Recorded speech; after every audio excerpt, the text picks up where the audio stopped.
Sir close होके आगे देखिए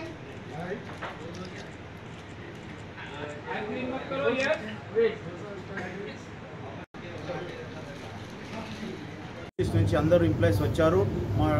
మా టీం ఏదైతే డిస్ట్రిక్ట్ ప్రెసిడెంట్ సెక్రటరీలు ఉన్నారో అందరూ వచ్చారు. ఈ ప్రోగ్రాం పెద్ద ఎత్తున మేము కొన్ని రోజుల నుంచి చేయాలని ప్లాన్ చేసి ఉంటిమి.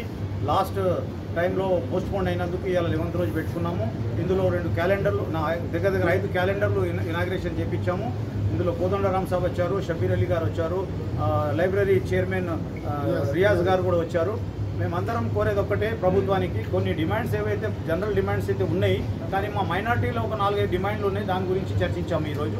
అందులో స్పెషల్గా మెయిన్ ఏంటంటే ఆన్ డ్యూటీ గురించి ఉండే దగ్గర 18,000 మంది ఎంప్లాయీస్ టీచర్స్ ఉన్న ఈ ఆర్గనైజేషను తెలంగాణలో పెద్ద అసోసియేషన్ ఇది.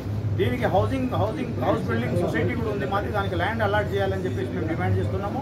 మా ఆఫీస్కు ఎక్కడ కూడా జాగా లేదు. అన్ని డిస్టిక్లలో మా ఆఫీసులకు జాగాలు ఇవ్వాలని చెప్పేసి మేము ప్రభుత్వాన్ని కోరుతున్నాము. ఇది కాకుండా 4% రిజర్వేషన్ ఇచ్చింది ఈ ప్రభుత్వమే. కావున దయచేసి ఈ 4% రిజర్వేషన్ ప్రమోషన్లలో కూడా ఇవ్వాలని చెప్పేసి మేము కోరుతున్నాము. అది కాకుండా ఫాతిమా షేక్ బర్త్డే ఉన్నందున ఆమెకు సపరేట్ చేసేసి మేడం ఏమో ఆల్రెడీ అందరితో ఒకప్పుడు చేసిన ఉద్యమం చేసిన ఆమె పేరు కాకుండా జ్యోతిబా ఆమెతో సహా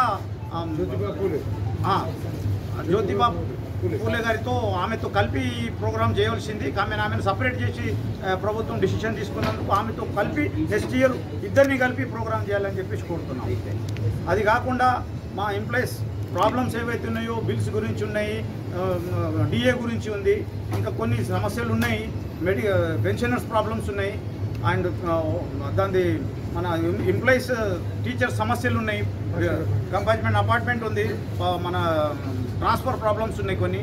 అవన్నిటికీ కూడా దృష్టిలో పెట్టుకొని ప్రభుత్వం ఎంప్లాయీస్ని టీచర్స్ని అందరినీ సహకరించాలని చెప్పేసి మైనార్టీ ఎంప్లాయీస్ తరఫు నుంచి మేము కోరుతున్నాం. ఇచ్చే బాధ్యత మాది అన్నట్టు చెప్పారు. కావున అట్లనే ల్యాండ్ గురించి కూడా ప్రతి డిస్టిక్లో ల్యాండ్ చూసుకోండి, అట్లేమన్నా ఉంటే ఏ మార్గం ఉంటే దాన్ని సహకరిస్తామన్నట్టు చెప్పారు.